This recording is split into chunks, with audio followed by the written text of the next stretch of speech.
जय। हरि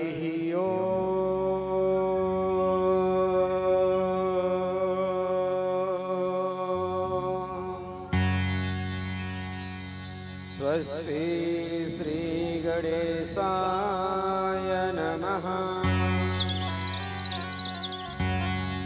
हरि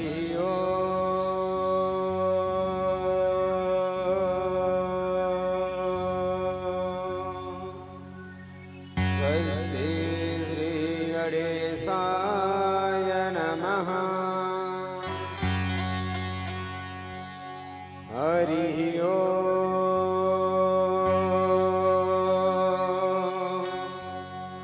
स्वस्ति श्री गणेशाय नमः।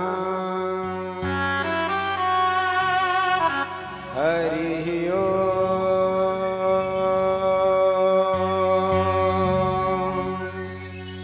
स्वस्ति श्री गणेशाय नमः।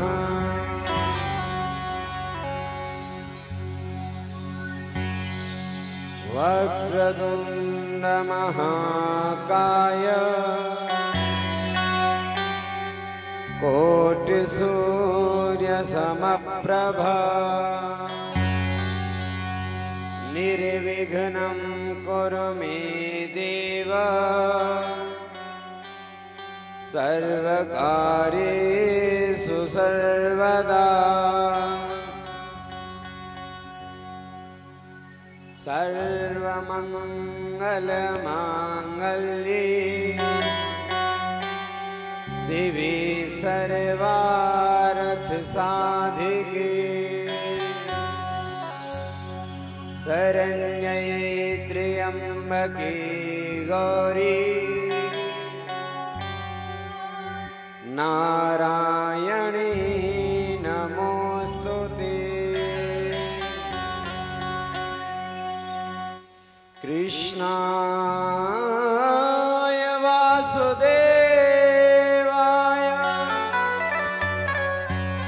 हराय परमात्मने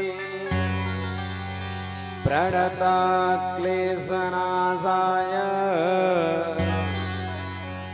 गोविन्दाय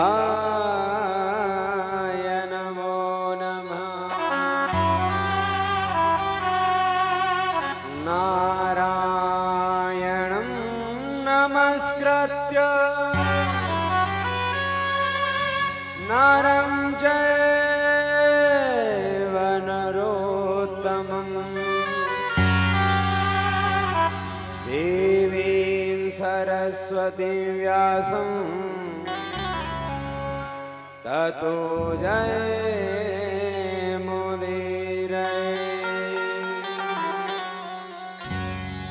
वंशी विभूषितकरा नवनीरदाभा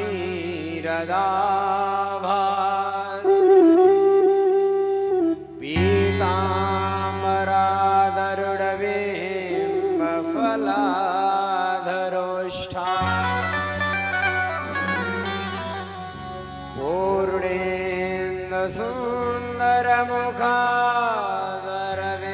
पूर्णेन्दुसुन्दरमुखादरविन्दनेत्रा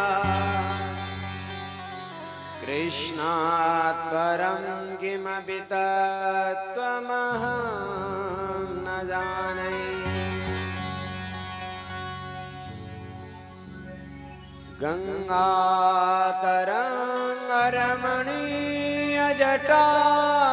गंगातरङ्गरमणीयजटाकलापम् गौरी निरन्तरविभूषितवामभागम्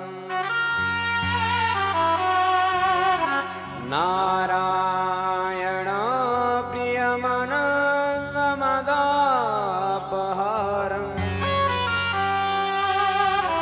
वाराणसीं पुरपतिं भज विश्वनाथम्। मनोजवं मारुततुल्यवेगम् जितेन्द्रियं बुद्धिमतां वरिष्ठं वातात्मजं वानरयूथमुख्यं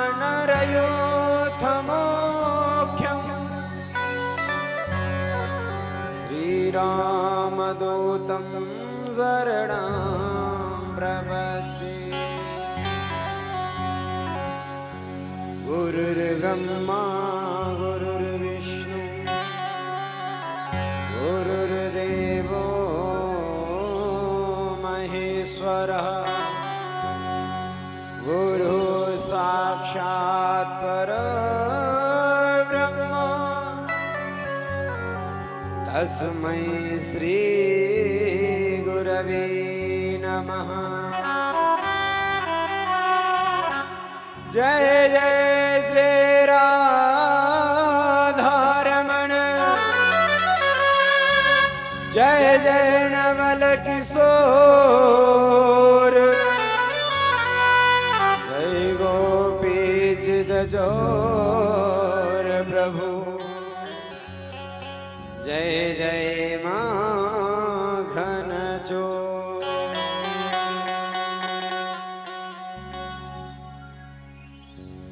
अकारण करुणा वरुणालय भक्त वांछा कल्पतरु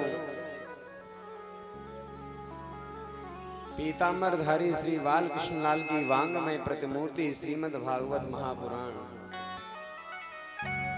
जिसका रसस्वादन करने के लिए समस्त श्रोतागण भक्तगण दूर दूर से इस यज्ञ में पधार रहे हैं।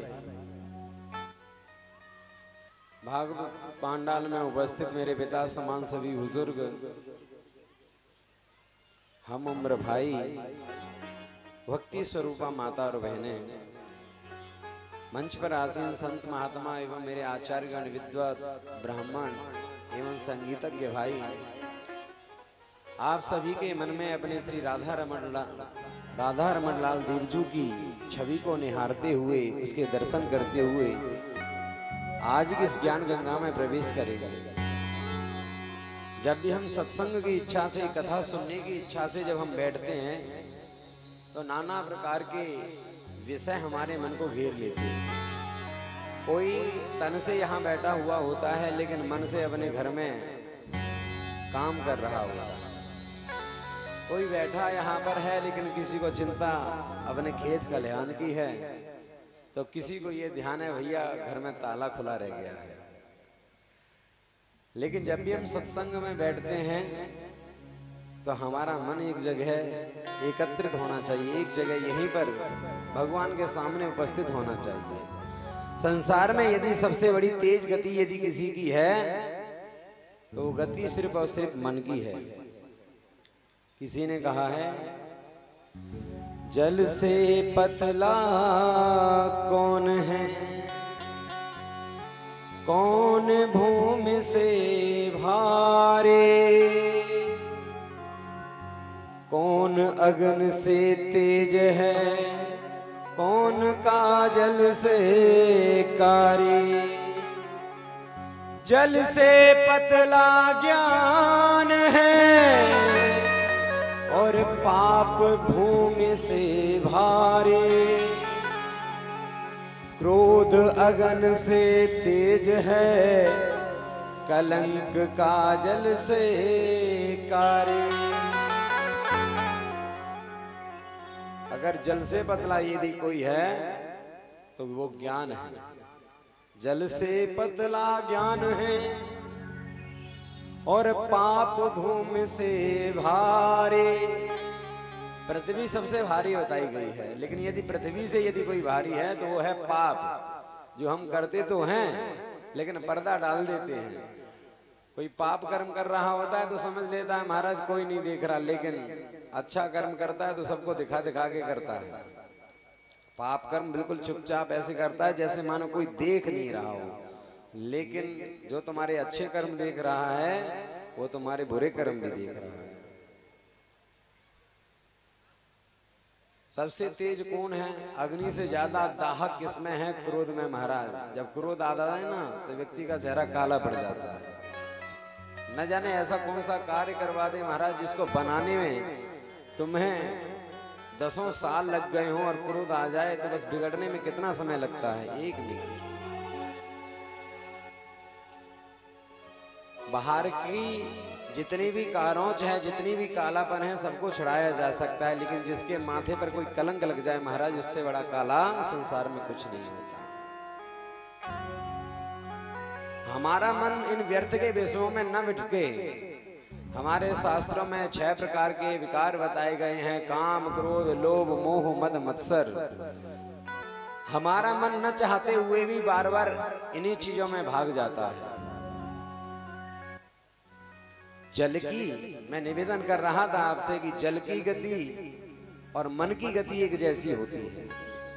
छत पे यदि पानी भर दिया जाए तो वह हमेशा ढलान की तरफ जाता है, ऐसे हमारा ये मन है। मन कभी अच्छी चीजों में, भगवत कथा में बहुत कम लगता है। लोगों का मन लगता है चुटकुल्ला, बोले चुटकुल्ला सुनाओ, कोई हंसी की बात सुनाओ। अरे भैया, यहाँ कोई सर्कस थोड़े ही हो रहा है। यहाँ अगर इस मंच से कोई बात बोली जाएगी तो वो बात भी शास्त्र सम्मत ही होगी। आपको हंसाने के लिए, नचाने के लिए संसार की बातें करने लग जाऊं तो वो विषय हमारा नहीं है, और ना वो विषय श्रीमद् भागवत में है। यहाँ पर जितनी भी आपको भागवत में ही इतनी सारी कथाएं हैं महाराज कि इनको अगर सुनाया जाए तो 7 दिन क्या पूरा महीना कम पड़ जाए। जब भागवत में ही इतनी सारी कथाएं हैं तो क्यों मैं आपको वो बातें सुनाऊं? बोले फलाने व्यास जी ने वो चुटकुल्ला सुनाया था, वो वाला चुटकुल्ला सुनाओ, क्या मतलब है?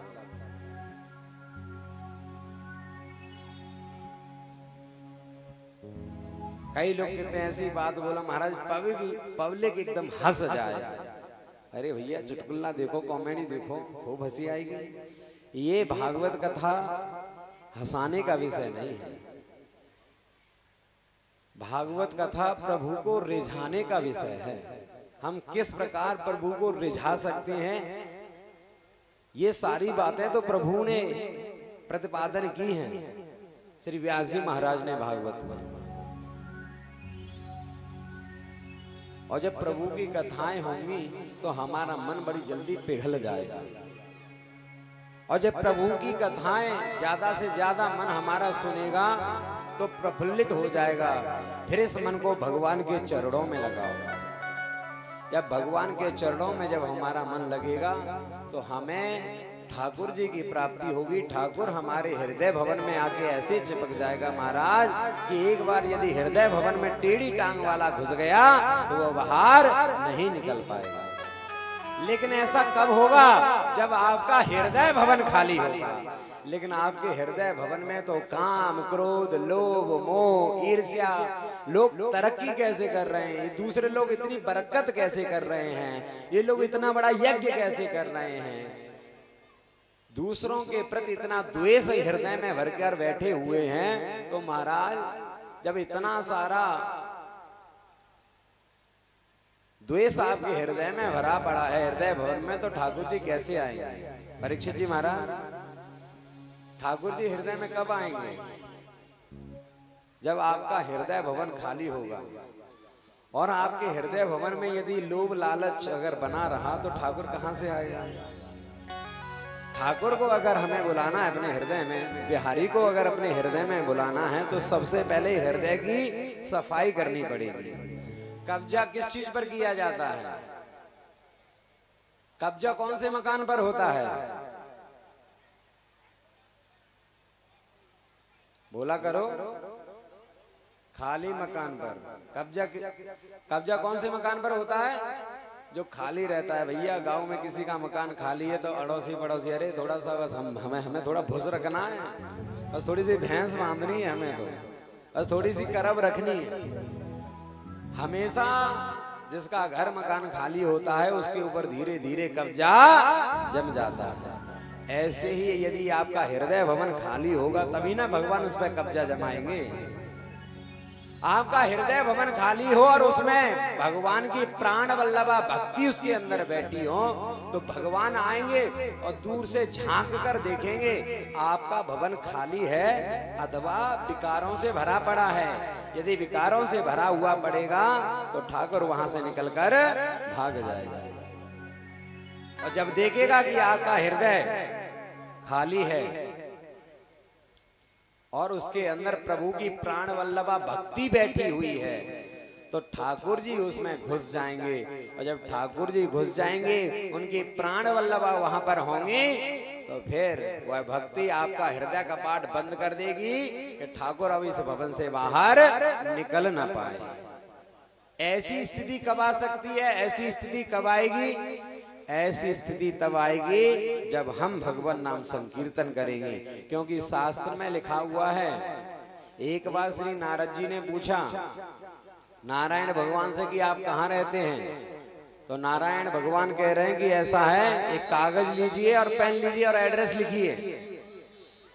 परीक्षित जी महाराज कहाँ रहते हैं भगवान? एड्रेस लिखिए। भगवान कह रहे हैं नाहमि वसामि वैकुंठे योगिनां हृदयेऽपि च मद्भक्ता यत्र गायन्ति तत्र तिष्ठामि नारद, तत्र तिष्ठामि नारद। ये आवश्यक नहीं कि मैं वैकुंठ में मिल जाऊं और ये भी आवश्यक नहीं कि योगियों के हृदय में मिल जाऊं, लेकिन जहां मेरे भक्त मेरे नाम का संकीर्तन कर रहे होते हैं, मैं वहां पर अवश्य प्रकट होता हूं। तो आइए तालियों की सेवा करते हुए 2 मिनट भगवान नाम संकीर्तन करेंगे। जय राधे राधे गोविंद गोविंद राधे राधे राधे गोविंद गोविंद राधे राधे राधे गोविंद गोविंद राधे राधे राधे गोविंद गोविंद राधे गोविंद राधे गोपाल राधे गोविंद राधे गोपाल राधे गोविंद राधे गोपाल राधे गोविंद राधे गोपाल राधे राधे राधे राधे राधे राधे गोविंद राधे।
श्यामा आन बसो वृंदावन में, मेरी हर बीत गई गोकुल में।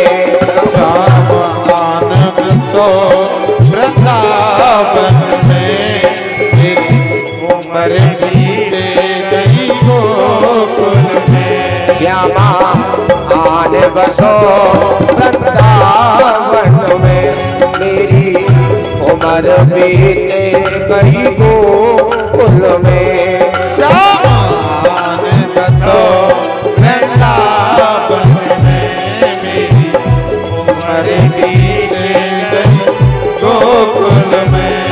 जय राधे राधे हरि गोविंद राधे, राधे राधे गोविंद गोविंद राधे, गोविंद राधे गोपाल राधे, गोविंद राधे गोपाल राधे, गोविंद राधे गोपाल राधे, गोविंद राधे गोपाल राधे, गोविंद राधे गोपाल राधे, गोविंद राधे गोपाल राधे, गोविंद राधे गोपाल राधे, गोविंद राधे गोपाल राधे, राधे राधे गोविंद गोविंद राधे, राधे राधे गोविंद गोविंद राधे, राधे राधे गोविंद गोविंद राधे, राधे राधे गोविंद गोविंद राधे, गोविंद राधे गोपाल राधे, गोविंद राधे गोपाल राधे, गोविंद राधे गोपाल राधे, गोविंद राधे गोपाल राधे, जय राधे राधे गोविंद गोविंद राधे, जय राधे गोविंद गोविंद राधे, गोविंद राधे गोपाल, गोविंद राधे गोपाल राधे, गोविंद राधे गोपाल राधे, गोविंद राधे गोपाल राधे, गोविंद राधे गोपाल राधे, गोपाल राधे, गोविंद राधे गोपाल राधे, राधे राधे गोविंद गोविंद राधे, राधे राधे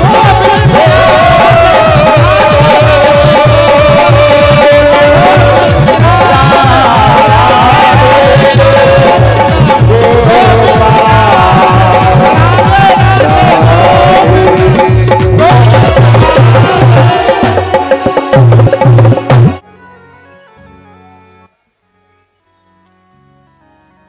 परीक्षित जी कहाँ चल रही थी कथा? हाँ कथा कहूँ ऐसा तो ना अंगूठी में लटकी हो अभी तक। ले राधा राधे की जय। राजी महाराज की पूजा चल रही थी। देवर्षि नारद ने जाके इंद्र को बताया कि भैया तुम्हारा तो पत्ता साफ हो गया ब्रज से, और तुम्हारी पूजा नहीं हो रही। बोले किसकी पूजा हो रही है? बोले नंद के छोरा की पूजा है रही है। नंद को छोरा ही सब करे, धरे पे पानी फेर दिया हुआ है। बोले अच्छा, तो क्रोधित होकर मेघों को बुलाया है। सांवर्तक नाम के मेघों का आह्वान किया। गड़म सांवर्तकम नामा मेघानां शांति कारणम। सांवर्तक नाम के मेघों को बुलाया और कहा भैया ब्रजमंडल में इतनी बड़ी भयंकर मूसलाधार बारिश कर दो कि पूरा ब्रजमंडल बह जाए। सांवर्तक नाम की मेघ आए, बड़ी भयंकर बिजली कड़कने लगती है, बड़े भयंकर मूसलाधार बारिश।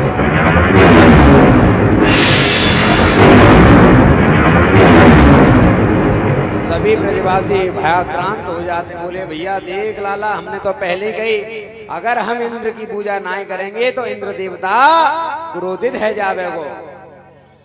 अब देख वाने गुस्सा में आके पानी बरसाना शुरू कर दिया है। क्या करें? बोले भगवान ने कहा कि ऐसा है कि हम जाके पूजा कर रहे हैं, जाके शरण में आए हैं, वही की शरण में हमें चलना चाहिए, वहां से प्रार्थना करनी चाहिए। बोले क्या करें? बोले चलो आराम से गिरिराज जी की शरण में, उनसे ही प्रार्थना करो। तो आइए हम सब लोग भी बड़े मनोभाव से श्री गिरिराज जी महाराज की शरण में चलते हैं। गिरिरारण प्रभु तेरे शरण, प्रभु तेरे शरण, प्रभु तेरे शरण। गिरिराज धरण हम तेरी शरण, गिरिराज धरण हम तेरी शरण, धरण हम तेरी शरण, गिरिराज धरण हम तेरी शरण। गिरिराज धरण प्रभु तेरे शरण, प्रभु तेरे शरण, प्रभु तेरे शरण। गिरिराज धरण प्रभु तेरी शरण, प्रभु तेरी शरण, प्रभु तेरी शरण। हरि बोल।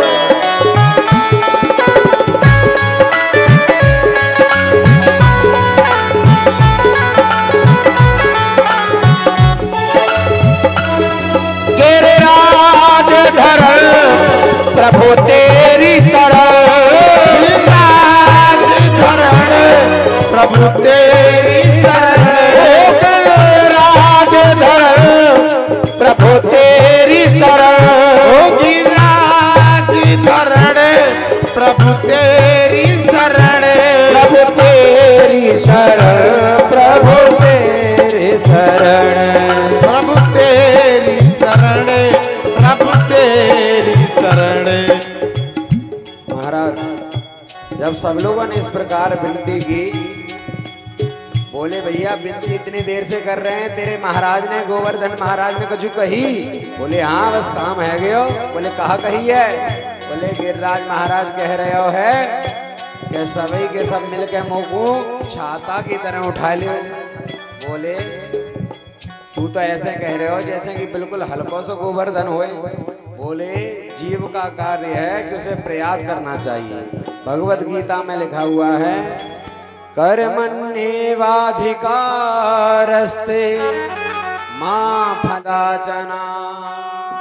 जीव को अपना कर्म करना चाहिए, फल देना तो मेरे हाथ की बात है।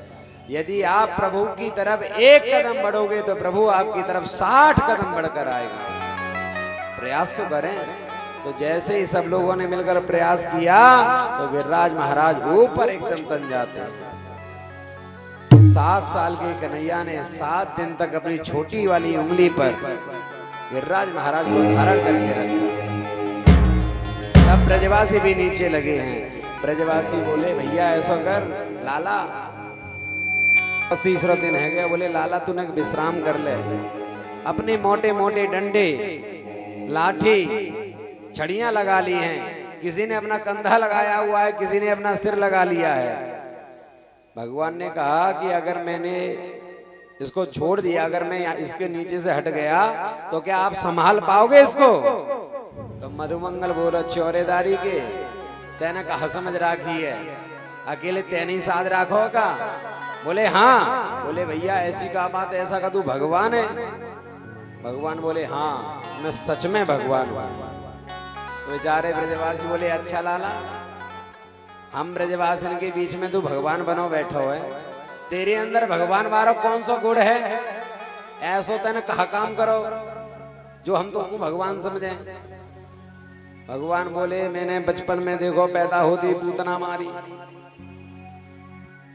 तृणावर्त मारो, सकटासुर मारो, बकासुर मारो, धनुकासुर मारो, अघासुर मारो, नाना प्रकार के महाराज मैंने असुर दैत्य मारे। तो ब्रजवासी बोले चौरेदारी के बड़ो आया पूतना मारे भी वारो, वह मरी मराई में तो सलठिया तो हम ने दवाई थी में भगवान बने। भगवान ने कहा तो फिर हटाऊं मैं उंगली? बोले हाँ हटाओ। तो भगवान ने कहा थोड़ा सा नीचे करता हूँ। जैसे ही भगवान ने थोड़ी सी उंगली नीचे की तो सभी की लाठी डंडे साथ चटाचट तड़ातड़ साथ टूट जाते हैं महाराज। जैसे ही लाठी डंडे चटाचट टूटने लगे तब ब्रजवासी कहने लगे, अरे भैया लाला ने संभालियो भैया, नहीं दब जाएंगे आगे नीचे तो। फिर से भगवान उसको साध लेते हैं। सब ब्रजवासी ने अपने कंधा निकाले, डंडा लाठी उठाए, बोले अरे हम तो वैसे माटी के मधुकरा से यहाँ पे खड़े भये हैं, असली गोवर्धन तो यही ने साध रखो। सब ब्रजवासी बोले भैया नंद बाबा पकड़ लिए चोरे बाबा, सांची सांची बताइए तेरा ही छोरा है को और को छोरा है? तेरे परिवार में बड़े बड़े पहलवान को नाम हमने सुन रखो है, लेकिन ऐसा पहलवान कबू ना देखो। सांची बता, हमें तो लगे ना कि तेरा छोरा है। कन्हैया को पकड़ लिया, ए दारी के सांची बता तेने कैसे पकड़ रखो है? भगवान बोले विचार करेंगे, अगर मैं ये कहूं कि मैं भगवान हूं तो ये कोई भगवान मानवे के ताई तैयार है। तो भगवान कह रहे हैं, कछु माखन को बलि बड़ो, कछु गोपन करे सहाय। श्री राधे जू की कृपा से मैंने गिरवर लियो उठाए। तुमको बताओ मैं बचपन से माखन तुम सबसे ज्यादा खा पाओ? बोले हाँ वो तो खैर हमें पता हो, पक्को एक नंबर को चोर रहे हो तू। बोले तो मेरे अंदर ताकत ज्यादा है। अच्छा तू लाला ये कह रहे हो कि जो गोपन करी सहाय, हमने तेरी सहायता कैसे करी? बोले तुम सवरे के सवरे मोकू एक टक देख रहे हो ना एक निगाह से? बोले हाँ। तो बस तुम्हारी आंखन में से तुम्हारी शक्ति निकल के मेरे अंदर घुस गई है। सोई बेचारे भोले वाले ब्रजवासी बोले हाँ, तभी तो हम कहें कि कमजोर से कैसे है गए। जसोदा मैया कह रही है, सुंदर सा भाव है। नख पे गिरवर लीनो धार, कन्हैया मेरो वारो। गिरवर लीनो धार, कन्हैया मेरो वारो। अरे कन्हैया मेरो वारो, कन्हैया मेरो वारो, कन्हैया मेरो प्यारो। कन्हैया मेरो वारो, कन्हैया मेरो वारो। नखो पे गिरवर लीनो धार, कन्हैया मेरो वारो। नखो पे गिरवर लीनो धार, कन्हैया मेरो वारो।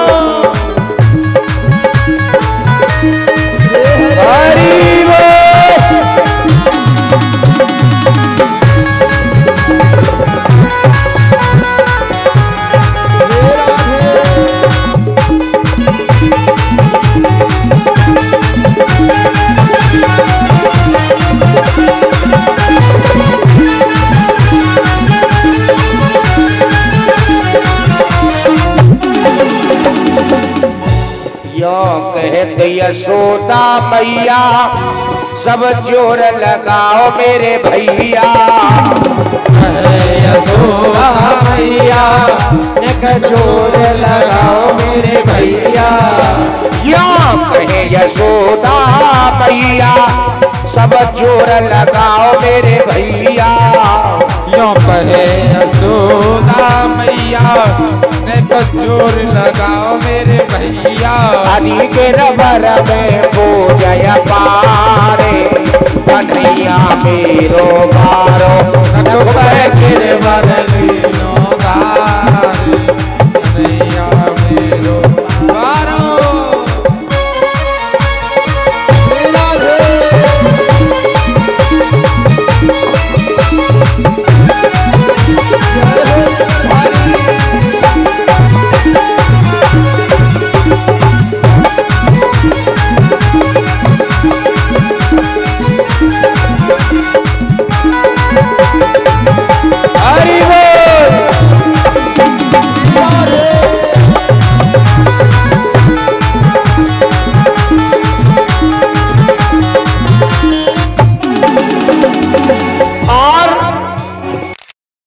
लागी नरम कलैया वो कहीं मुरक न जाए जाकी पैया।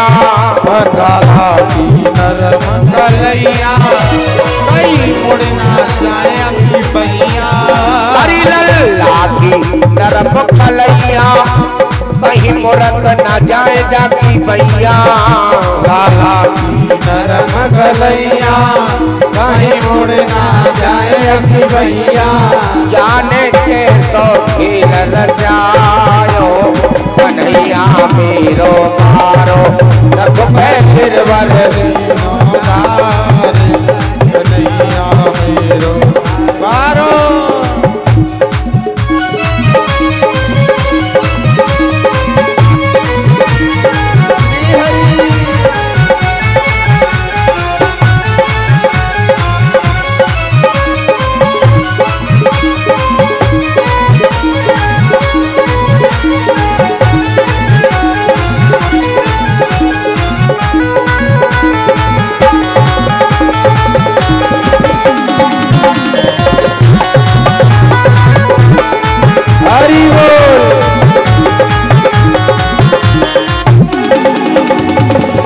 जाने मान इंद्र को मारो गिरवर ने दियो सहारो। जाने इंद्र को मारो गिरवर ने दियो सहारो।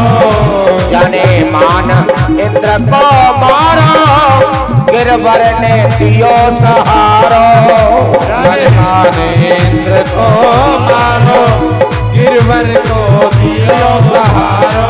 अरे जब बरसा भई अपार कन्हैया मेरो मारो रखो गिरवर दियो धारे कन्हैया मेरो मारो।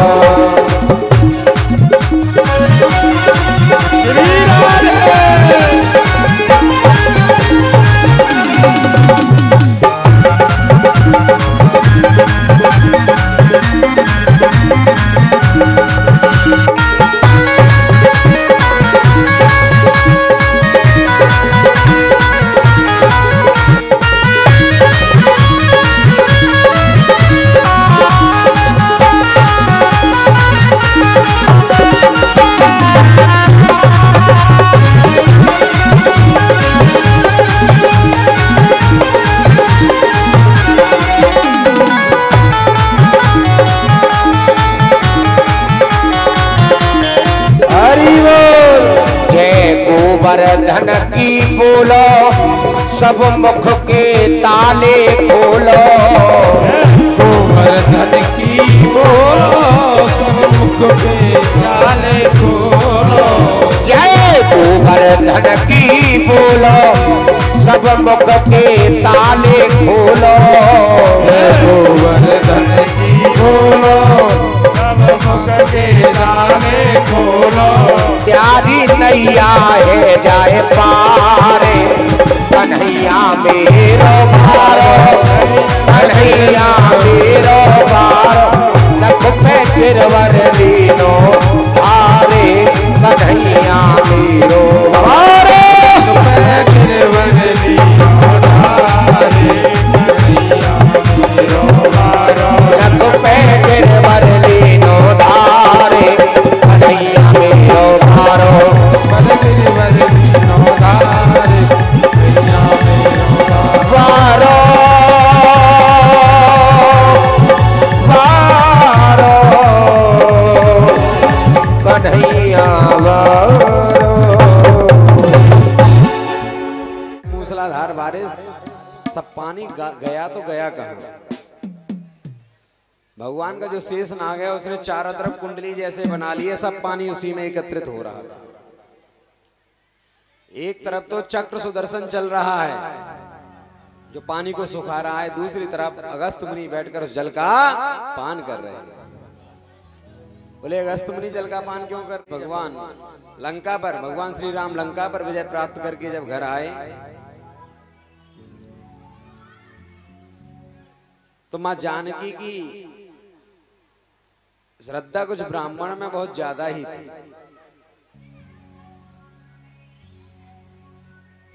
लेकिन इनके हिसाब का कोई ब्राह्मण नहीं आता था खाने के लिए। अब आजकल जैसा ब्राह्मण पहुंच जाता होगा, हमारे पंडित जी जैसा 4 पूड़ी 5 पूड़ी खाई, बस बोले बस बस बस अब नहीं, बस बहुत है अब नहीं खाया जा रहा। लेकिन खिलाने वाला अगर कोई हो और जब तक सामने वाला पेट भर के ना खाए तो खिलाने वाले की आत्मा तृप्त नहीं होती। तो माँ जानकी जी की बड़ी श्रद्धा थी कि भैया बढ़िया ब्राह्मण आना चाहिए। राम जी से कहा, बोले किसी अच्छे ब्राह्मण को बुलवाओ। बोले ठीक है। तो राम जी ने ध्यान लगाया कहाँ? अगस्त मुनि के पास। अगस्त मुनि बैठे तप कर रहे थे। बोले कहो प्रभु कैसे याद किया? बोले घर निमंत्रण है। बोले अभी आया तुरंत। महाराज सोई सोए अगस्त मुनि आ गए।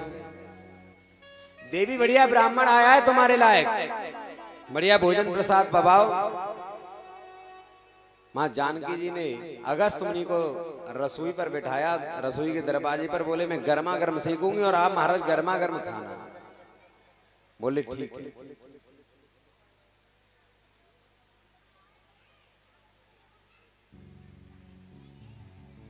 गर्मा गर्म खाना। बोले ठीक है, बहुत बढ़िया महाराज।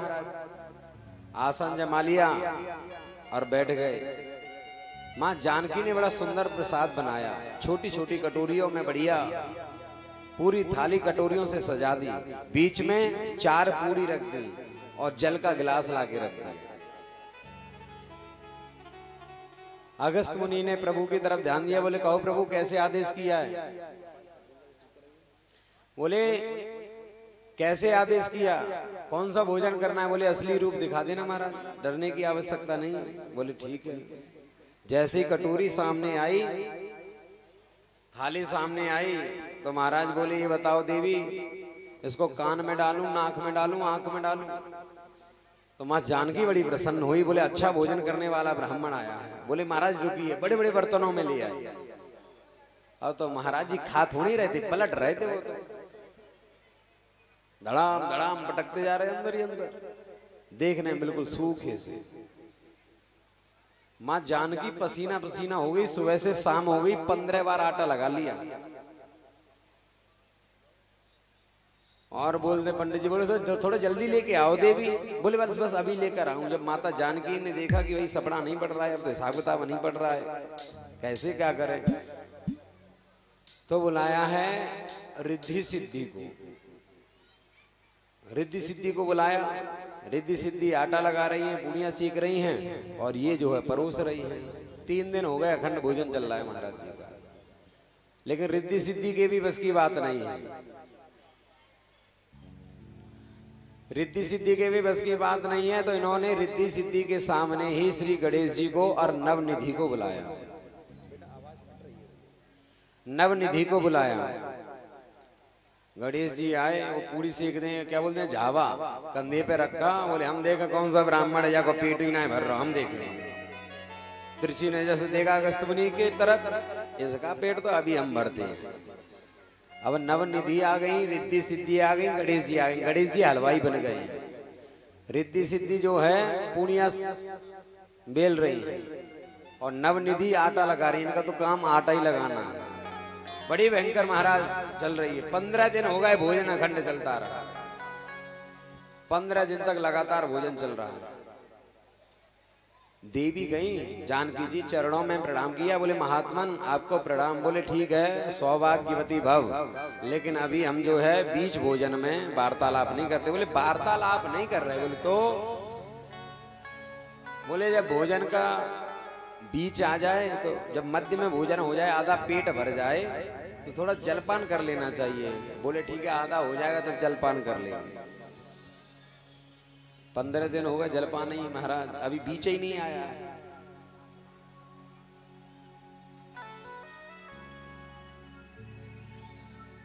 कई लोग होते हैं जो खाने के बहुत ज्यादा शौकीन होते हैं। कोई व्यक्ति था, वो महाराज बहुत खाता था, बहुत ज्यादा खाता था। घर वाले बड़े परेशान उससे। घर वालों ने कहा भैया तुझे तो हम नहीं खिला पाएंगे। बोले ज्यादा थोड़ी खाता हूं, उतना ही खाता हूं जितना मेरा खाता है। कोई ज्यादा खाता है क्या? कोई ज्यादा खाता है क्या? कोई ज्यादा नहीं खाता, उतना ही खाता है जिसका जितना खाता है, उससे ज्यादा कोई नहीं खाता। लेकिन उसके लिए थोड़ी सी बात बड़ी विचित्र थी, बात थोड़ी सी ज्यादा थी। कैसे ज्यादा थी? किसी ने कहा भैया कि दाने दाने पे लिखा है खाने वाले का नाम, लेकिन उसके लिए कहावत कुछ ऐसे थी कि महाराज पूरे पूरे पे लिखा है खाने वाले का नाम, इतना खाता था। तो घर वाले बड़े परेशान, घर वालों ने कहा कि भैया ऐसा है, हम तो तुझे नहीं खिला पाएंगे, घर से बाहर निकाल दिया। जैसे ही घर से बाहर निकाला उसको, तो गया, शाम को फिर लौट आया। बोले भैया कैसे आ गया? बोले इसलिए लौट आया हूँ, शायद मुझे घर से निकाल कर पछता रहे हो आप। बोले भैया मैं कोई नहीं पछता रहे, निकल यहाँ से, कोई नहीं खिला पाएगा इतना। तो जाके मंदिर के बाहर बैठ गया, और जैसे ही मंदिर के बाहर बैठा तो महात्मा जी के चेला बाहर निकले, और महात्मा जी और हट्टे कट्टे मोटे, तो उनको देख देख के बड़ा प्रसन्न हुआ। बोले महाराज कहाँ रहते हो, कौन हो आप? बोले हम महंत जी। अच्छा महंत जी हो, गुरु जी हो? बोले हाँ गुरु जी हैं। और ये तुम्हारे साथ में जो बड़े हट्टे कट्टे से ये? बोले ये हमारे चेला हैं। बोले तो चेलों को मतलब गुरु जी खाने के लिए बहुत मिलता होगा? बोले हाँ क्यों? बोले गुरु जी हमें भी चेला बना दो। बोले बन जाओ, कोई बात नहीं, करना क्या है? बोले करना कुछ नहीं, बस सीताराम सीताराम राधे श्याम जाप करना है। बोले गुरुजी बहुत बढ़िया, हमें बनाओ चेला सबसे पहले। अच्छा गुरुजी ये बताओ चेलों को कितनी बार भोजन मिलता है? बोले पंगत 2 टाइम लगती है, सुबह शाम। बोले एक बार लगती है? बोले नहीं भाई आश्रम में भीड़ ज्यादा है तो 3 बार लगती है। बोले गुरुजी एक बात बताओ। बोले क्या? बोले कि हम तीनों में बैठ सकते हैं? बोले हाँ भाई बिल्कुल बैठ सकते हो, कोई बात नहीं है। ठीक है महाराज, बड़ा प्रसन्न हुआ। गुरुजी दीक्षा दे दो। गुरुजी ने तुरंत कंठी माला पहनाई, कान में मंत्र फूंक दिया, बन जाओ चेला। अब क्या जाप करो महाराज। खूब जाप करने लगा महाराज, जाप चल रहा है। अब पड़ी एकादशी। परीक्षित जी दरिद्रासन बने ही बैठे। बोले अब तो जो है एकादशी पड़ी, उस दिन देखा न चूल्हा में कोई आग है न कोई बर्तन की खटपट है। बोले गुरुजी? बोले हाँ। बोले आज भंडारे में? बोले बेटा हम बताना भूल गए थे, जो हमारा चेला बनता है उसको एकादशी का व्रत रखना पड़ता है। तो हाथ जोड़ के बोला गुरुजी एकादशी का व्रत करने के लिए दूसरे चेले भी तो हैं, उनसे रखवा लो। बोले नहीं एकादशी तो तुम्हें भी रखनी पड़ेगी। तो हाथ जोड़ के बोला गुरुजी यदि हमने एकादशी का व्रत रखा तो द्वादशी तो हम देख ही नहीं पाएंगे, गुरुजी कृपा करो। तो गुरुजी को दया। बोले कोई बात नहीं भाई, अब बनेगा तो नहीं भोजन, लेकिन तुम अगर ज्यादा ही भूखे हो, अगर भूखे ही मर रहे हो तो ऐसा करो थोड़ा सा आटा ले जाओ, आलू ले जाओ, थोड़ा घी ले जाओ, नमक ले जाओ। बनाना आता है कि नहीं आता है? खुद ही बनाना पड़ेगा भाई, रसोई में तो नहीं बनेगा। बोले गुरुजी मरता क्या ना करता भैया, बना ही लेंगे, पेट तो भरना है, तुम तो सामान दिलवा दो बस। भंडारी से कह दिया भैया इसको दे दो सामान। सामान ले लिया। बोले अब क्या करूं? बोले यहाँ तो नहीं, दूर चले जाओ, वहां नदी है, नदी के किनारे बैठकर जो है प्रसाद बनाना। और सुनो, बोले हाँ प्रसाद तो बनाना लेकिन इसका भोग भी जरूर लगाना। बोले ठीक है गुरुजी। अब तो महाराज गया जैसे तैसे, सुबह से शाम तक जीवन में कभी भोजन बनाया नहीं, जैसे तैसे भोजन बनाया। अब भोग लगा रहा है, भगवान को बुला रहे। बोले भगवान आ जाओ। अब उसे थोड़ी पता था कि भैया भोग कैसे लगता है, वो तो ये सोच रहा था कि भैया भगवान आके खाते होंगे। सरल था ना, बहुत ज्यादा सीधा था वो। अब उसे थोड़ी पता है आज की तरह भोग लगता था कि भैया ठाकुर जी बैठे हैं, थाली सामने रख दी, पर्दा लगा दिया, भोजन पालो, ऐसे थोड़ी है। वो तो ये समझ रहा था कि भगवान आके खाएंगे। बहुत देर होगी, महाराज बुला रहा है कैसे? राजा राम आइए, प्रभु राम आइए, मेरे भोजन का भोग लगाइए। राजा राम आइए, प्रभु राम आइए, मेरे भोजन का भोग लगाइए। राजा राम आइए, हरि बोल। राम आइए, मेरे भोजन का भोग लगाइए। और उसने देखा भैया इतनी देर हो गई बुलाते बुलाते भगवान नहीं आ रहे, तो विचार कर रहा है, बोले अच्छा शायद भगवान इसलिए नहीं आ रहे कि भाई यहाँ तो रूखी सूखी बनाई है रोटी, मैंने ज़्यादा बढ़िया से बनाई नहीं है। और मंदिर में तो भगवान के बड़े ठाठ हैं, बड़े ठाट बाट के साथ रहते हैं भैया। मिष्ठान भी लगता है, तुलसी दल भी रखा जाता है, नाना प्रकार के 56 भोग लगते हैं। तो मुझे तो लगता है आज इनको पता नहीं कि मंदिर में आज एकादशी है। तो बड़े भाव से कह रहा है, जब ये बात सुनी तो भगवान रीझ जाते हैं। क्या बात कह रहा है? आचमनी अरगान आरते यहाँ यही मेहमाने, आरती और आचमनी अरगान आरते यहाँ यही मेहमाने, आरते यहाँ यही मेहमाने। रूखी रोटी आओ प्रेम से, रूखी रोटी पाओ प्रेम से, पियो नदी को पानी। राजा राम आइए प्रभु राम आइए, मेरे भोजन का भोग लगाइए।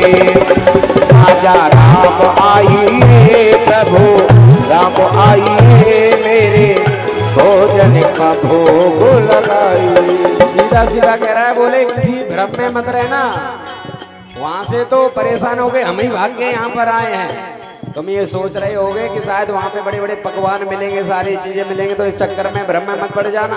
मंदिर से प्राण बचा के भाग कर आए हैं। और सुन लो क्या, भूल करोगे यदि तज दोगे भोजन रूखे सूखे, भूल करोगे तज दोगे रूखे सूखे, भूल करोगे यदि तज दोगे भोजन रूखे सूखे, भूल करोगे यदि तज दोगे भोजन रूखे सूखे।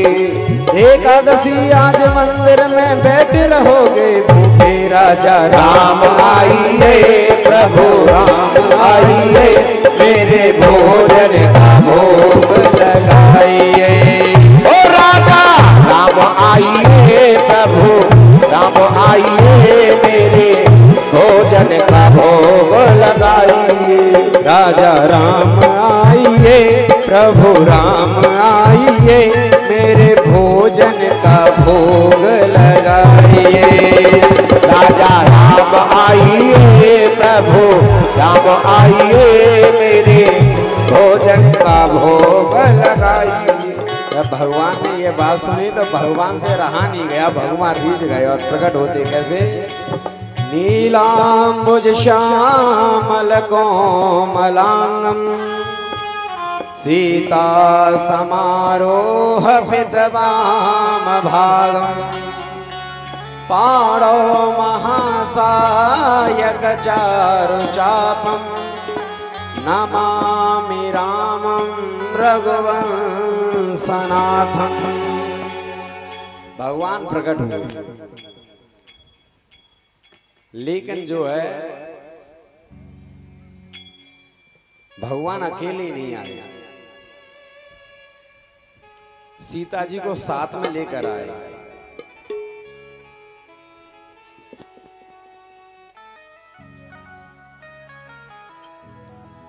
अब सीता जी को सामने देखकर इसने भोजन बनाया था एक ही व्यक्ति का ज्यादा। अब प्रणाम किया, बोले प्रभु ये कौन है? बोले ये हमारी पत्नी है। बोले अच्छा।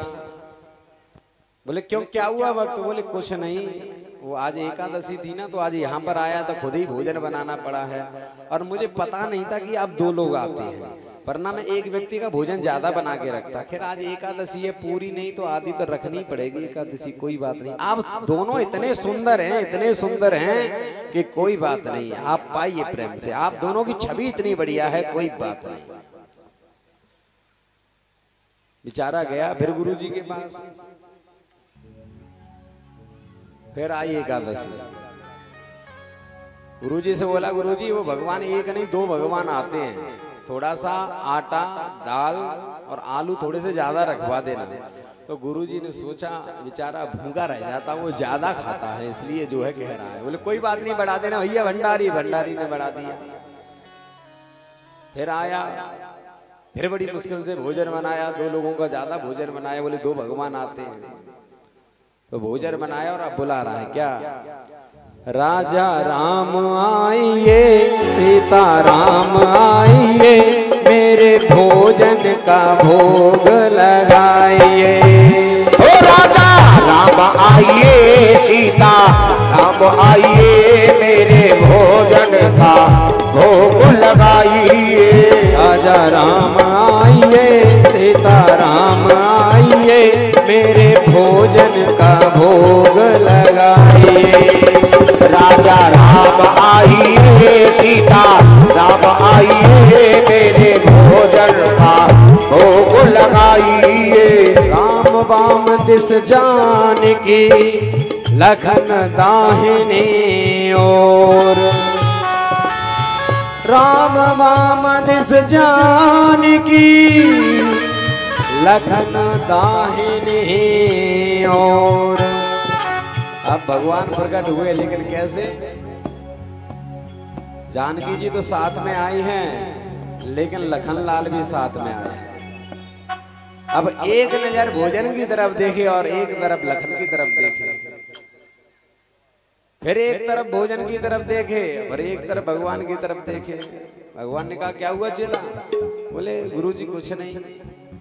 ये साथ में कौन आया है तुम्हारे? बोले ये मेरे भाई है। बोले सगे भाई है, चाचा ताऊ के हैं? बोले नहीं मेरे सगे भाई हैं। अच्छा अच्छा सगे भाई। बोले क्यों क्या हुआ? बोले कुछ नहीं, खरी एकादशी तो आप रखवाओगे, पूरी नहीं तो थोड़ी सी तो रखवाई दोगे। कोई बात नहीं, आप तीनों की छवि इतनी बढ़िया है, पाओ भोजन, कोई बात नहीं। और सुनो, बोले हाँ अगली बार जल्दी आ जाना, इतनी देर नहीं लगाना। बोले अच्छा। बोले ठीक है जल्दी आ जाए। अच्छा ये और बता दो कितने लोग आओगे?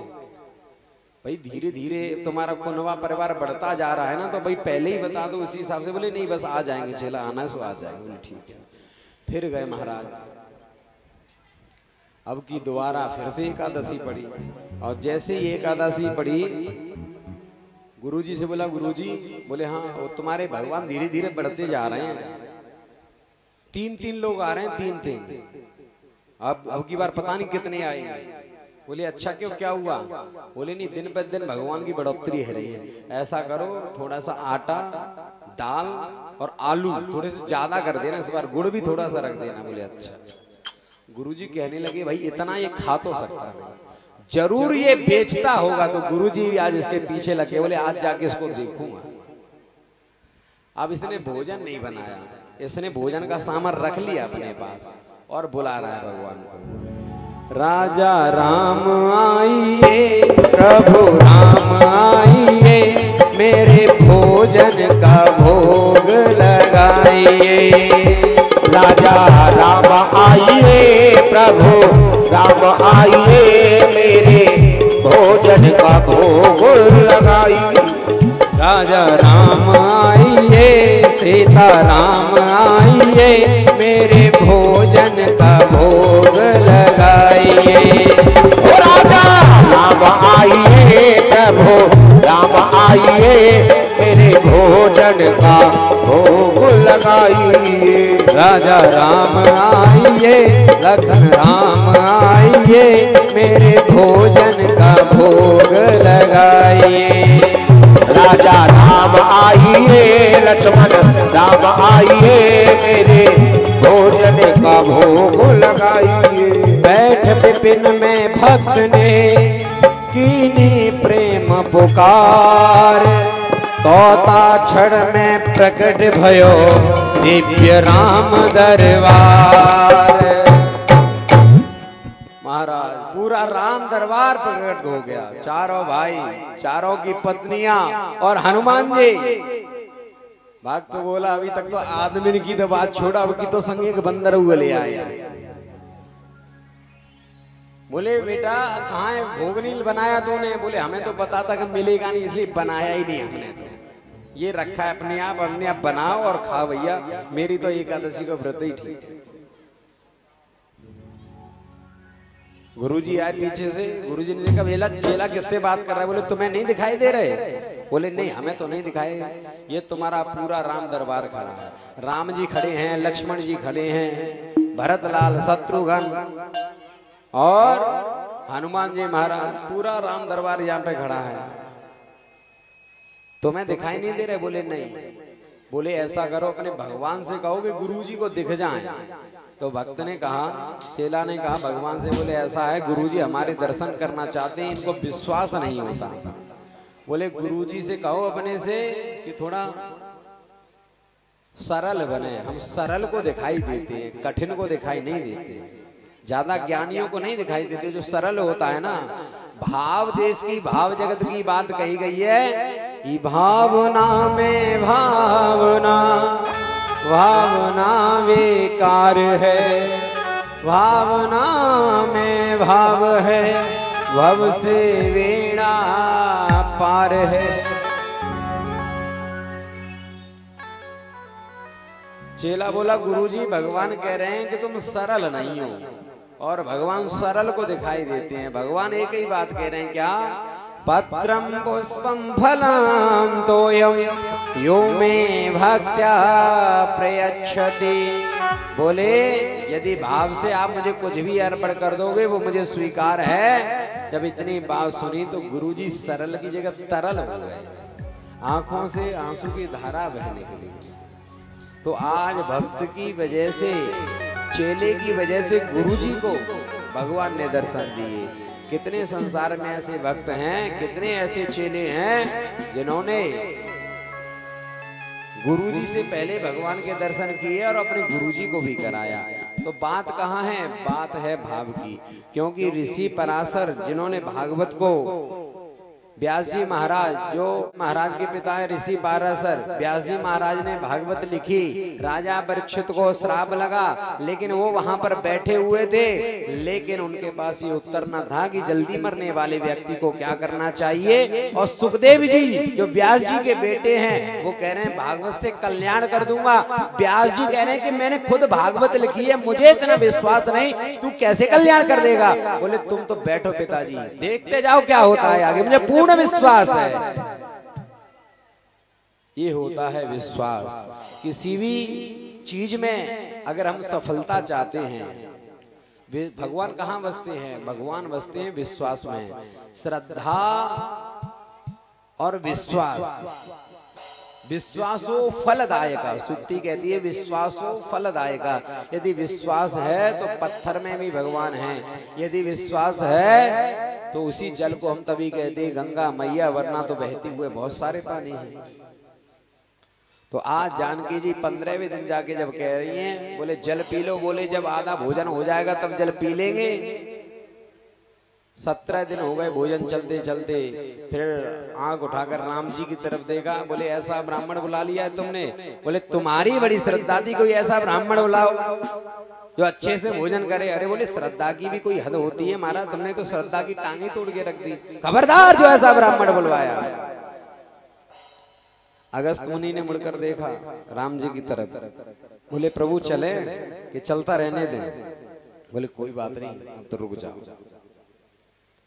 बोले लाओ देवी जी आधा भोजन हो गया, जल पिलाओ। तो देवी जी ने हाथ जोड़ लिए, बोले एक आध दो मटके से तो काम होगा नहीं, और इतना जल तुम्हारे लिए हम पैदा नहीं कर पाएंगे। बोले फिर प्यासा ही भेजोगी? तो भगवान ने कहा कोई बात नहीं, अभी त्रेता युग है, द्वापर में जब कृष्णावतार लूंगा तो इंद्र बड़ी भयंकर वर्षा करेगा कुपित होकर ब्रजवासियों पर, तब आकर तुम आना उस जल का पान करना।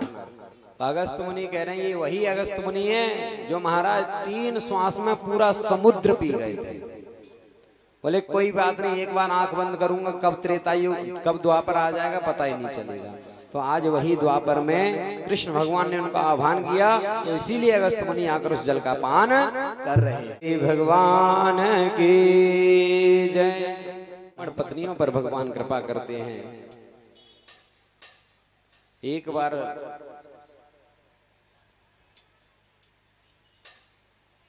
नंद बाबा ने रात्रि में ऐसा भ्रम हुआ उनको कि सुबह हो गई। रात्रि में 12-1 बजे के लगभग जो है यमुना जी में स्नान के लिए चले गए, और रात्रि में किसी भी नदी में, पवित्र नदी में स्नान करना सख्त मना है।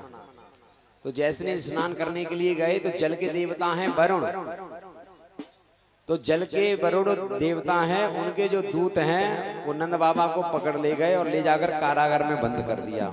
सुबह चारों तरफ हल्ला मच गया, बोले नंद बाबा कहाँ हैं, नंद बाबा कहाँ हैं। तो भगवान श्री कृष्ण आए यमुना नदी के किनारे और उसमें प्रवेश किए तो तुरंत उसमें प्रवेश करके वरुण लोक में पहुंच गए।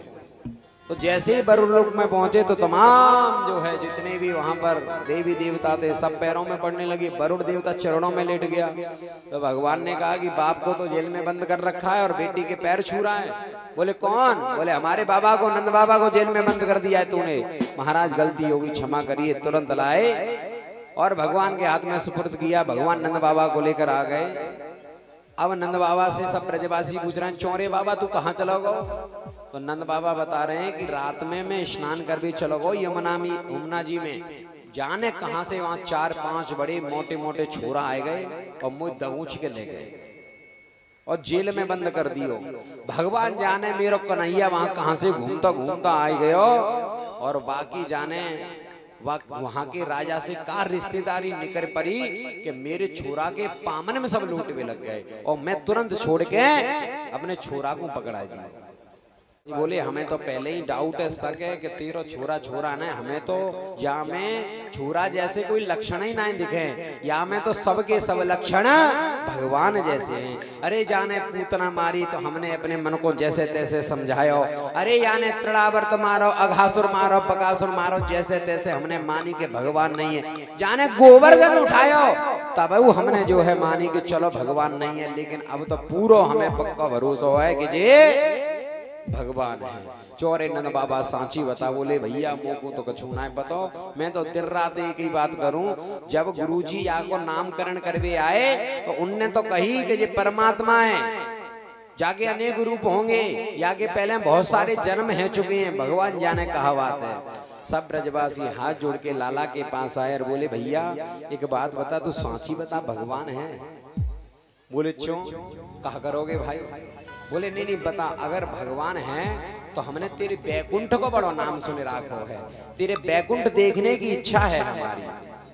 बोले चलो भगवान मैं हूं या ना, या बात को तो छोड़ो पर तुमको बैकुंठ जरूर दिखाई दूंगा। पास में एक सरोवर थी। बोले या सरोवर में सब डुबकी लगाओ। सब ब्रजवासी छपाक सीधे वह कुंड में कूद गए और जैसे वह कुंड में कूदे तो तुरंत बैकुंठ लोक में जाके निकले। वहां पे 4-4 हाथ के द्वारपाल जय और विजय घूम रहे। ये बेचारे ब्रजवासिन ने देखी, बोले भैया कौन है ये? बोले यहाँ को कोई महाराज राजा बाजा होगा। तो हाथ जोड़ के वासे कर रहे। बोले राधे राधे। तो वो बोलो मौन मास्तम, अर्थात चुप रहिए। तो ब्रजवासी आपस में बात करने, भैया या बैकुंठ में सवरे कैसे हैं, या मैं तो को राधे राधे भी नहीं कर रहे हो। एक ब्रजवासी बोलो कि जरूरी है सब जगह राधे राधे होए? भैया कई जगह सीताराम होए। अयोध्या में क्या होता है, जय श्री राम। और काशी वालों के पास फोन लगा तो क्या बोलते हैं, हर हर महादेव। और वृंदावन वाले राधे राधे। रिक्शा वाला भी होगा ना, चला रहा होगा तो रास्ते में ये नहीं कहेगा हट जाओ, राधे राधे। तो जरूरी है भैया सब जगह एक ही राम राम हो, सब जगह की अलग अलग राम राम हो कर। बेचारे पूरे घूमे बैकुंठ में कोई समझ में ना आयो, विचार कर रहे। चौरे भैया बोले हाँ। बोले यहाँ पे अपनो लाला ना ही दिख रहे हो। दूर से देखो एक बहुत बड़े सिंहासन पे महाराज कन्हैया बैठा हुए हो। बोले अरे देख अपनो लाला वो बैठा हुआ है, चल भैया वहां से राम राम कर आए, गले में ले आवे। जैसे दौड़ लगाई तो द्वारपालों ने रोक दिया, भैया यहीं से रुको। मंदिर में अंदर गर्भगृह में थोड़ी जाने देते हैं, बाहर ही रोक देते हैं। रंगजी मंदिर गया कोई, रंगजी मंदिर दर्शन करने के लिए, रंगनाथ मंदिर सोने का खंबा है जहाँ। अगले डॉक्टर साहब गए और लोग कोई नहीं गया। रंगनाथ मंदिर है वृंदावन में जिसमें सोने का खंबा है। यदि वृंदावन का यदि सबसे बड़ा यदि कोई धनाढ्य मंदिर है तो वो है रंगनाथ मंदिर। उसमें भगवान के सोने और चांदी के वाहन हैं। जाना दर्शन करना। सोने का दिव्य बहुत बड़ा खंबा है और उस मंदिर में गर्भगृह में अंदर प्रवेश नहीं करने देते, बाहर से दर्शन करते हैं, बाहर ही रोक देते हैं पुजारी लोग। तो यहाँ भी दरबारी है जितने द्वारपाले में रोक रहे हैं, बोले यहीं रुक जाओ। यहीं से सेवा पूजा करो, यहीं से भगवान पर माथा टेको जो टेकना है, अंदर नहीं जाओगे। अंदर देखा तो बड़े बड़े देवताओं की लाइन लगी हुई है। ब्रह्मा जी लाइन में लगे हैं, भगवान शंकर लाइन में लगे हैं, इंद्र देवता लाइन में लगे हैं। सब लोग बड़ी बड़ी भयंकर स्तुति कर रहे हैं परमात्मा की। यम ब्रह्मा वरुणेन्द्र रुद्र मरुतो सुनवन्ति देव्यस्तवै वैदेहि सांगपदक्रमोपनिषदै गायन्ति यं सामगा ध्यानावस्थित तद्गतेन मनसा पश्यन्ति यं योगिनो यस्यान्तं न विदुसुरासुरिगणा देवाय तस्मै नमः। सभी देवता लोग महाराज जिनकी स्तुति कर रहे हो। यम ब्रह्मा वरुणेन्द्र, ब्रह्मा वरुण इंद्र। महाराज हमारा नाम कहाँ से आ जाएगा? वहां पे ब्रजवासी विचार कर रहे हैं, भैया यहाँ से तो बढ़िया अपनो ब्रजधामी बढ़िया है। तुरंत जैसे ब्रज का ध्यान किया तो सभी सरोवर से बाहर निकल आए। लाला हंस रहे हो है, बोले भैया सांची बताओ बैकुंठ देख के आए? सब हाथ जोड़ के ब्रजवासी बोले लाला तेरा बैकुंठ देख के आए। बोले कैसो लगो? बोले लाला सांची बताएं, तेरे बैकुंठ में कौनो कमी ना है, तेरा बैकुंठ बहुत बढ़िया है। लेकिन एक बात बताएं तो को? बोले हाँ। बोले हमारे यहाँ वृंदावन से बढ़िया बैकुंठ ना है। बोले क्यों? बोले बैकुंठ में तेरे दर्शन के ताई बड़ी लंबी लंबी लाइन लगे, तब जाके लोग वाग तेरे दर्शन कर पावे। और हम जैसे की कहा बात करें, ब्रह्मा इंद्र और वरुण जैसे बड़े बड़े देवता लाइन में लगे हैं दर्शन के ताई, और बड़ी लंबी लंबी स्तुति बढ़ रहे हैं, मंत्र गा रहे हैं, तब इनको नंबर ना आए रहो दर्शन के ताई, तो हमारा नंबर कहाँ से आ जाएगा?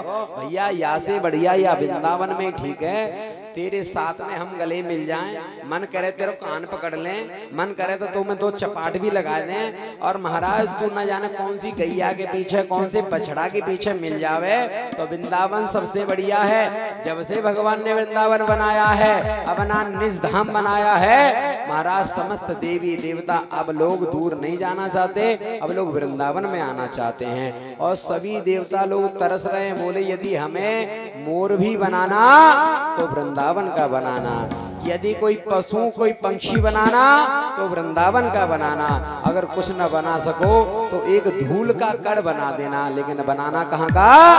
वृंदावन का।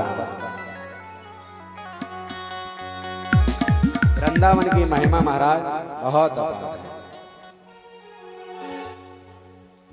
भैया ऊपर जैसे वृंदावन जाता है।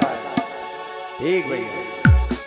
और मेरे वृंदावन की इंदौर नहीं कर सकता है, और मेरे वृंदावन की इंदौर नहीं कर सकता है, जो बंसी वाले कर देंगे कोई और नहीं कर सकता।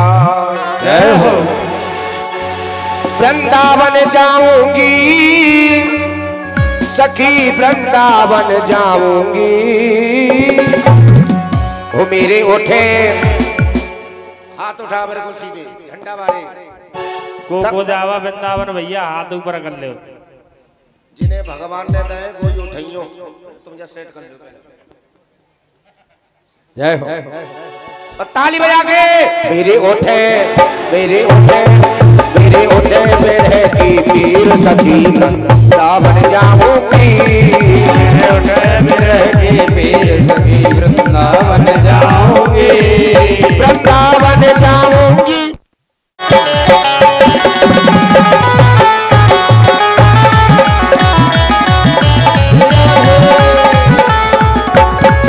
वृंदावन जाऊंगी सखी, वृंदावन जाऊंगी,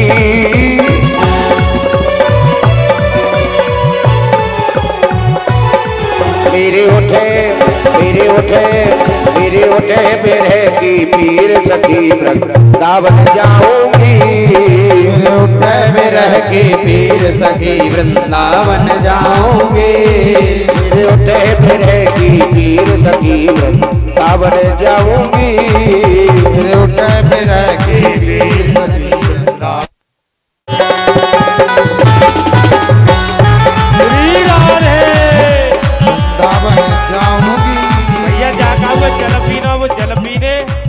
जा का हुए नाचना वो नाच ले हमें तो ऐसा दिखे जा गांव में का हुए नाच वही ना आवे दिखे। श्री राधे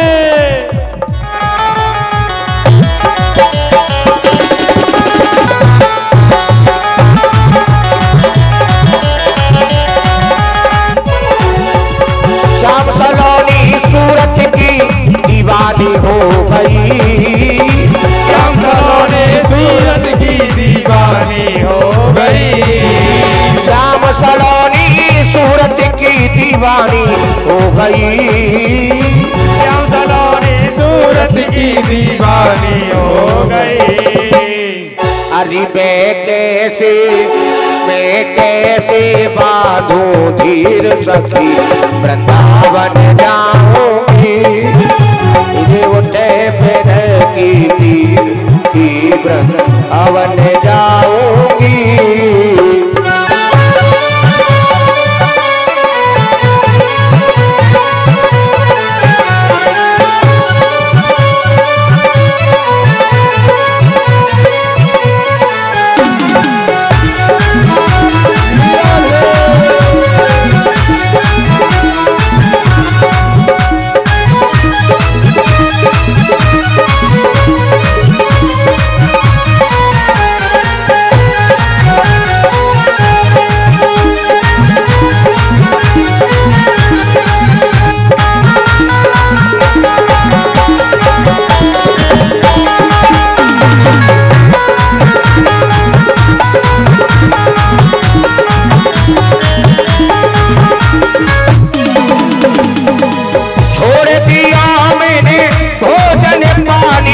श्याम की याद में छोड़ दिया मैंने भोजन पानी श्याम की याद में। छोड़ दिया मैंने भोजन पानी श्याम की याद में। छोड़ दिया मैंने भोजन पानी श्याम की याद में। अरे मेरे नैनन पर सतनीर सखी सावन जाऊंगी। में रहती तीर सखी वृंदावन जाऊंगी।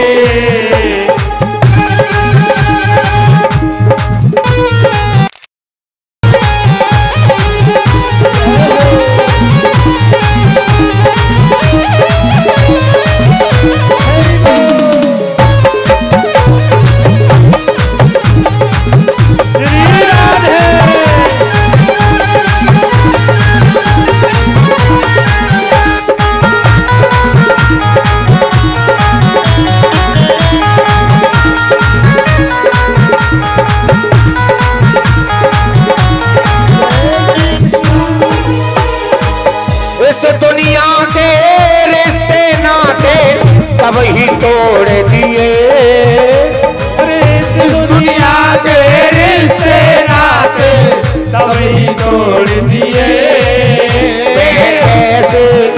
मैं कैसे दिखाऊं दिल चीर सखी सावन जाऊंगी। मेरे उठे में रहती तीर सखी वृंदावन जाऊंगी।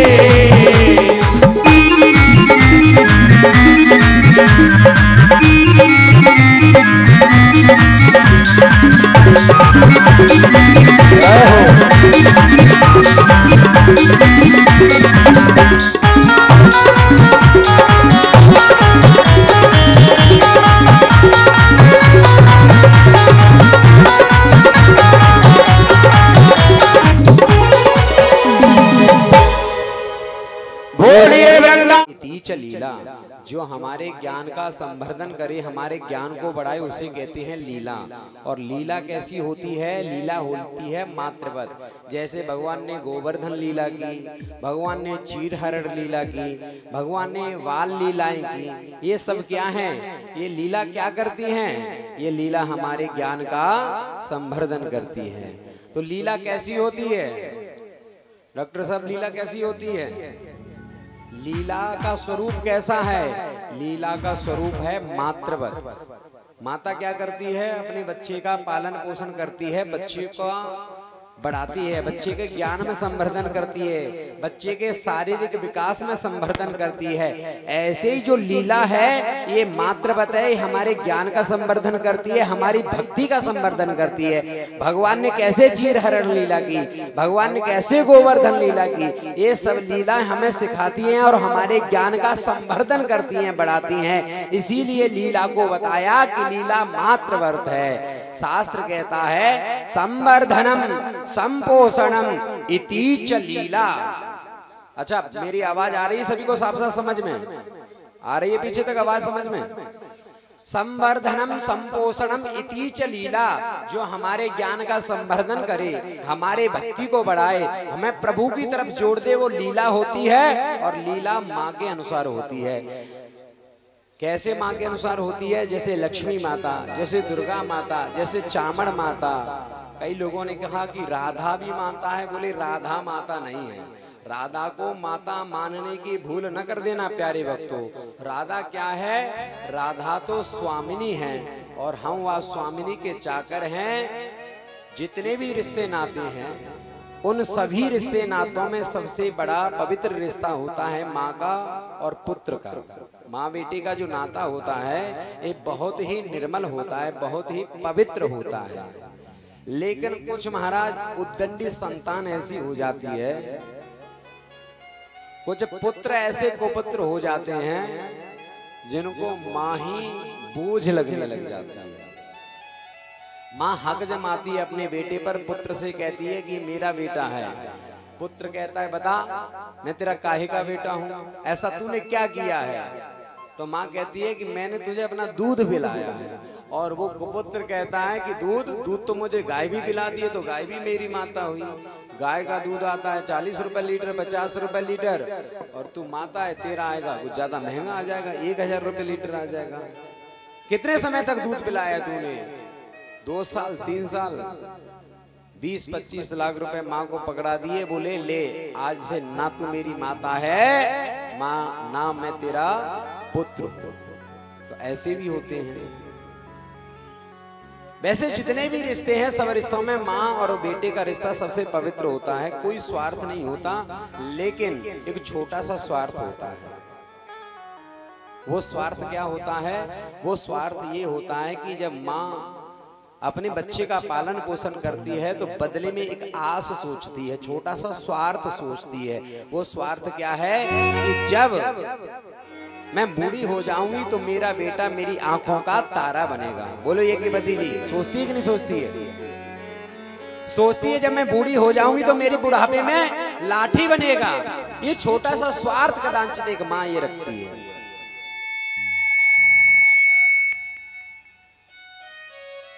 एक कवि हुए जिनका नाम था गंग, उन्होंने अकबर के दरबार में एक बात कही, मात कहे मेरा पूत सपूत है, बैनी कहे मेरा सुंदर भैया। रिश्तों के ऊपर बात बताई जा रही है। मात कहे मेरा पूत सपूत है, बैनी कहे मेरा सुंदर भैया। तात कहे है मेरो कुल दीपक, लोक लाजकू अधिक बड़ैया। पत्नी कहे है मेरो प्राणपति, इनकी जाके ले भलैया। कभी गंग कहत सुन शाह अकबर, जिनके गांठ सफेद रुपैया। ये रिश्ते नाते कब तक हैं? जब तक कहीं ना कहीं पैसा है। शास्त्र कहता है जब तक पैसा पास है तब तक संग हजार। जब पैसे वाला कोई व्यक्ति हो ना हमारा, जिसमें धन बहुत ज्यादा है, तो गांव के अड़ोसी पड़ोसी दूर दूर के गांव के क्षेत्र के लोग कहते हैं वो तो मेरा सगा, मेरा भैया है, वो तो परिवार का है, मेरा भाई है। लेकिन कब तक? जब तक पैसा पास है तब तक संग हजार। पैसा निकला गांठ से झट देते हैं मार। जैसे पैसा हाथ से निकल गया महाराज, फिर कोई रिश्ते नाता नहीं है। साथ दूर दूर के रिश्ते बन जाते हैं महाराज। जब किसी के ऊपर बुरा, जब किसी के पास बहुत सारा पैसा हो, धन हो और वो खूब लुटाता हो और यार दोस्तों के साथ खूब खर्चा करता हो, खूब लोगों को खिलाता पिलाता हो, तो सब दूर दूर करे मेरा भैया है, कोई उसके खिलाफ एक आवाज तो निकाल के देखे। और लेकिन जब उसके पास से पैसे खत्म हो जाते हैं तब अरे ये यार दोस्तों की बात तो दूर की है, घर वालों की बात बताता हूँ। जब दिन गर्दिश के आते हैं हर शख्स बुराई देता है, जब दिन गर्दिश के आते हैं हर शख्स बुराई देता है, हम दर्द नहीं कोई अपना जग में दिखाई देता है। माँ बाप निकम्मा कहते हैं और बहन भी आंख दिखाती है, माँ बाप निकम्मा कहते हैं और बहन भी आंख दिखाती है। अच्छे अच्छों की झांप उतर जाती है जब गर्दिश रंग दिखाती है। अब बुरा समय आता है ना हमारा, जब पैसे पास में, पता है पेंशन आ रही है, बेटा कहता है पिताजी आपको कहीं जाने की जरूरत नहीं, हम हैं तो, हमारे रहते तुम कुछ करोगे, तुम तो आराम करो, तीर्थ करो।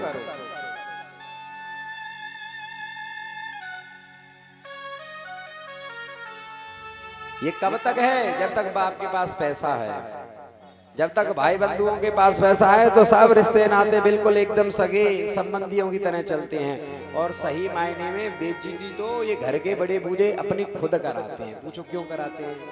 नियम बताया है कि जब 25 साल तक तो महाराज पढ़ाई लिखाई होती है, सारी चीजें अपने घर प्रसंग में चलते हैं। 25 के बाद जब विवाह हो जाता है, 25 से 50 तक गृहस्थ में रहना चाहिए। और जैसे ही 50 पूरा हो जाए और जैसे ही लग जाए 51 मतलब बन का दर्शन, 52 मतलब कहाँ जाना है? बन। तो 25 से 50 के बीच में हमारे बुजुर्ग भाई बंधुओं को क्या करना चाहिए? 25 से 50 तक आपने जितना भी धन कमाया है ना, उस धन में से थोड़ा सा धन बचाना और उस धन को ले जाकर किसी तीर्थ में बहुत सारे आश्रम होते हैं, उन आश्रमों में अपने नाम से, अपने पुरखों के नाम से एक कमरा बनवा देना। वहाँ कमरे का नियम ये होता है कि जब तक आपका जीवन है तब तक वो कमरा आपका होता है, उसके बाद वो कमरा उसी आश्रम को समर्पित कर दिया जाता है। तो जब तक 25 से 50 तक की आपकी उम्र है, इतना धन इकट्ठा करना कि एक कमरा किसी तीर्थ में जाके बनवा देना।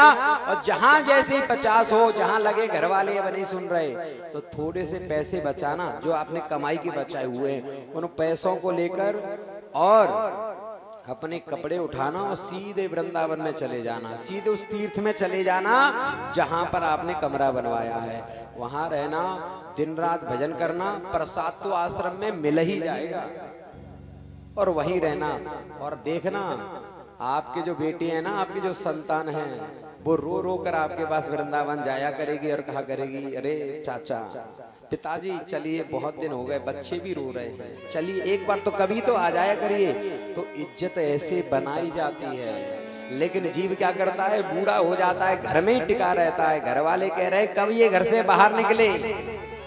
बच्चे जब योग्य हो जाएं, बच्चे कुछ काम करने लायक हो जाएं, जब बच्चे समझदार हो जाएं, तो बड़े बुजुर्गों की जिम्मेदारी है कि अपने हाथ से चाबी निकाल के बच्चों को दे दो, भैया अब तुम संभालो, अब तुम्हारी जिम्मेदारी है। लेकिन मैं देखता हूँ घर में बड़े बुजुर्ग बिल्कुल एकदम कुंडी मार के बैठे रहते हैं, बोले बच्चा तो कुछ जानता ही नहीं है। फिर होती है दुर्गति, उसकी पत्नी करती है, नाती करते हैं, तब भी नहीं समझता। तो भाई बंधुओं, समय रहते 25 से 50 के बीच में जब भी आपको समझ में आ जाए ये कार्य जीवन में जरूर करना। इससे दो काम होंगे, जिंदगी भर के लिए आपके लिए एक रुकने की जगह सुनिश्चित हो जाएगी, आपको भटकना नहीं पड़ेगा। ऐसे किसी आश्रम पे चले जाओगे तो 5 दिन 10 दिन रोकेगा, फिर कह देगा भैया चलो। लेकिन यदि आपका कमरा, आपका स्थान बन जाएगा तो जीवन भर आपको कोई निकालने वाला नहीं होगा। और जब तक आपका शरीर है तब तक तो ठीक है, उस शरीर के बाद क्या होगा? वो कमरा आश्रम को समर्पित हो जाएगा, उसमें विद्यार्थी रहेंगे, उसमें संत महात्मा रहेंगे, उसमें आके कोई भक्त रुकेगा तो जैसे जैसे वो रुकेगा उसका पुण्य आपको प्राप्त होगा, चाहे आपकी कोई सी भी योनि क्यों ना हो। अगर वृंदावन में प्राण त्याग है तो निश्चित बात है महाराज कल्याण होगा ही होगा, अच्छी योनि प्राप्त होगी तो महाराज इस योनि में उस कमरे का सुख प्राप्त होता ही रहेगा। आप देखते हैं कि कभी कभी हम मेहनत बहुत कम करते हैं, मेहनत की है हमने 100 रुपए की, लेकिन कभी कभी हमें 200 रुपए मिल जाते हैं। तो विचार करिए ऐसा क्यों मिल रहा है? आपने कोई पूर्व जन्म में ऐसा कार्य कर दिया है जो वहां पर उसका सदुपयोग हो रहा है और उसका पुण्य प्रताप आज आपको प्राप्त हो रहा है। प्यारे भक्तों, जीवन में ये कार्य अवश्य करना। हम लोग अपना घर मकान, अपने बेटों के लिए 4 बेटे हैं तो 4 बेटों के लिए अलग अलग घर बनवा देते हैं, तो क्या अपने लिए एक कमरा नहीं बनवा सकते जो बुढ़ापे में काम आए, संत महात्माओं को काम आए, जीते जी आपके लिए यहाँ भी फल दे और मरने के बाद वहां भी फल दे। बोलो हो सकता है परीक्षित जी की नहीं हो सकता ऐसा? हाँ में मुड़ी हलाओ, हाँ में। बोले वृंदावन मां के बिहारी लाल की जय।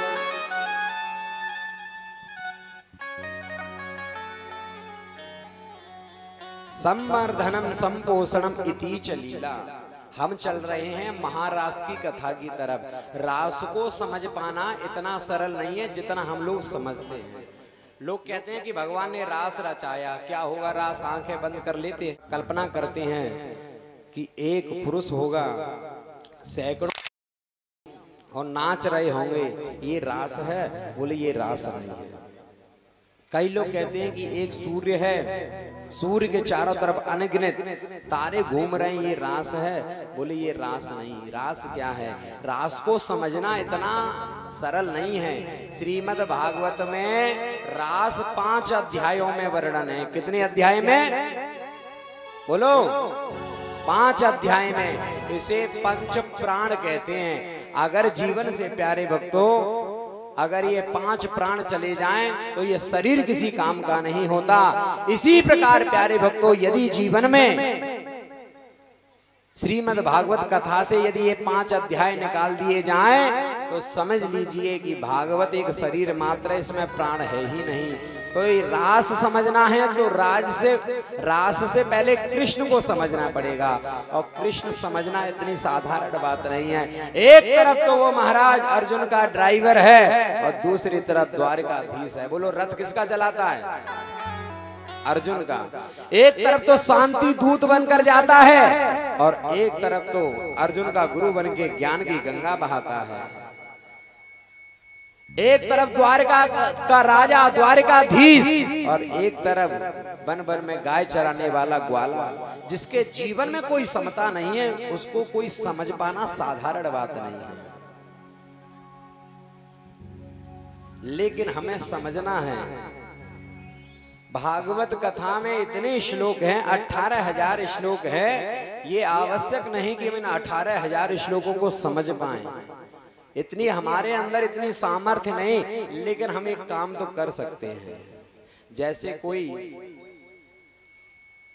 गुरु का कोई चेला हो महाराज, और गुरु जी खूब ठंडाई पीती हो महाराज, खूब पहलवानी करते हो, और चेला को मन में विचार आए, चेला से कहा बोले तू भी ठंडाई बना ले। चेला रहे बिल्कुल पत्थरों सो, वहां से कही भैया ठंडाई बनाओ, तो पत्थर लेके सिल्लोड़ा पे खुद ही एक जैसो है को घिसतो पत्थरों।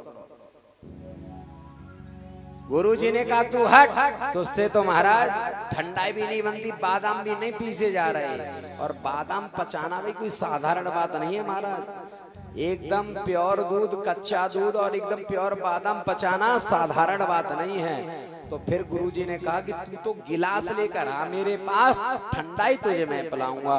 फिर गुरुजी ने महाराज बढ़िया सिलबट्टा रखा, उसमें बादाम रखे, काजू रखे, केसर रखी महाराज, नाना प्रकार के उसमें मेवाएं डाली और खूब बढ़िया पीसा और दूध मिलाया बढ़िया, थोड़ा मीठा किया और मीठा करके चेले के हाथ में गिलास पकड़ा दिया। बोले गिलास ले अब तू आराम से पी। अब जैसे चेले ने ठंडाई पी तो तुरंत पहलवान बन गया महाराज, तुरंत ही मैन और सुपरमैन बन गया। अब समझिए कि ये भागवत कथा वही प्योर बादाम है। भागवत कथा के जो श्लोक हैं प्योर बादा में सब कोई पचा नहीं सकता इसको महाराज, किसी किसी के तो ऊपर से ही निकल जाएंगे। आपको करना क्या है,